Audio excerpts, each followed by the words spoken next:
noche tu persona. Ahorre, no compre sin visitar Emporium. Hello everyone, James here from JVC Paints. Welcome back to the channel. Today we've got a bold action update for you guys. This is in all likelihood the last second ed army I'll be painting. As we know, third ed is around the corner. It's going to be here at the end of summer. So today we've got a minor allied power for you guys. These are the Norwegians from April 1940. A little bit about the Norwegian military at that time. They had 6 divisions, about 19,000 guys, pretty badly equipped, especially compared to the attacking belligerents. Yeah, the only sort of bright spot for these guys was when they chased the Germans out of Narvik all the way back to the border with Sweden. So the plan here is I'm going to take some photos of the units and talk about the painting, the sculpts, things I liked about them, things I didn't like about them, and just give you a showcase of the army. So let's check out the photos. Let's go into the units.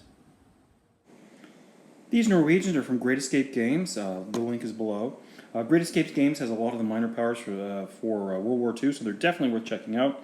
The figures here were sculpted by Michael Percy, who I believe also sculpted their Danish army. This is the Army's first lieutenant with 2 extra men. They're regular at 95 points.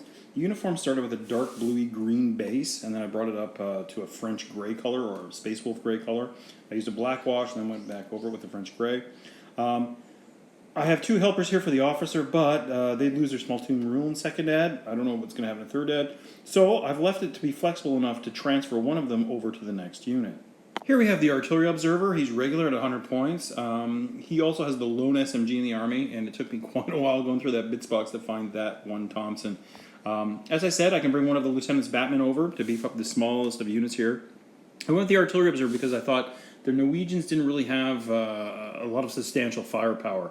And something that has the possibility to put down multiple pins on multiple units on a turn 4 or 5 may rescue my chestnuts out of the fire or allow me to pull off some kind of late game win.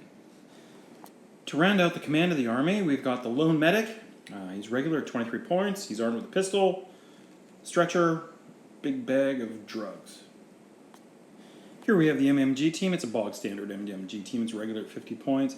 I swapped out one of the figures in this group and sent it over to the mortar, and I just threw in another guy carrying ammo. A lot of ammo carrying figures on this army. On average, I'd say there's probably at least almost 2 per section.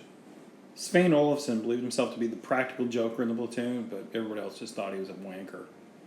Medium mortar here, regular with the spotter, 60 points.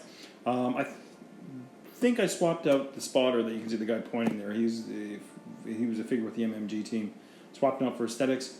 And of course the Svein Easter egg was just too fun to not paint up. Guy wanking, come on.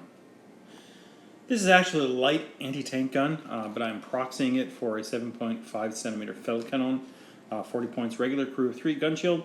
There may be a day in the future where I get the actual model and swap it out, but until then this will have to do.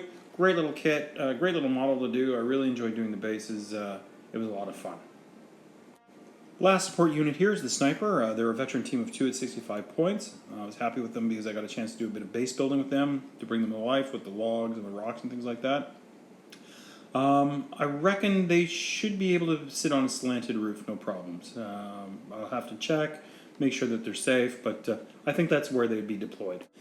There are 4 infantry sections in this army. This section has 11 men, and they're armed with an LMG, and all the other members have rifles, including the NCO. They're regular. They come in at 130 points, and they're basically the backbone of the entire army. This is the Norwegian Royal Guard. They are an 11-man unit with rifles and 1 LMG. They also have AT grenades. They're a veteran. They come in at 185 points. When I was making the list, I decided to give them the AT grenades just to stand out so I remember who they were on the table. Cost me a couple extra pounds, but yeah, definitely worth it.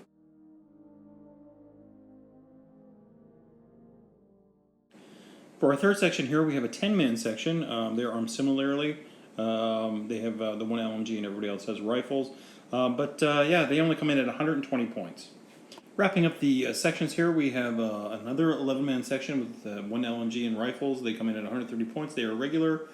Some of the sculpts were pretty good. There's only in this section you can see they've got the shouldered LMG, but they made sure that they had a lot of firing LMGs, which I really appreciate. Not a lot of prone guys in the army either, which I also really appreciated. That's the Norwegian army in the books. 60 figures, 999 points, 11 dice. A fun little army to do. If you're here this far, guys, hey, like, comment, and subscribe. I really appreciate it. It's always good to hear what other people have to say and think of my work, or if they want to make suggestions on what I should think about painting next.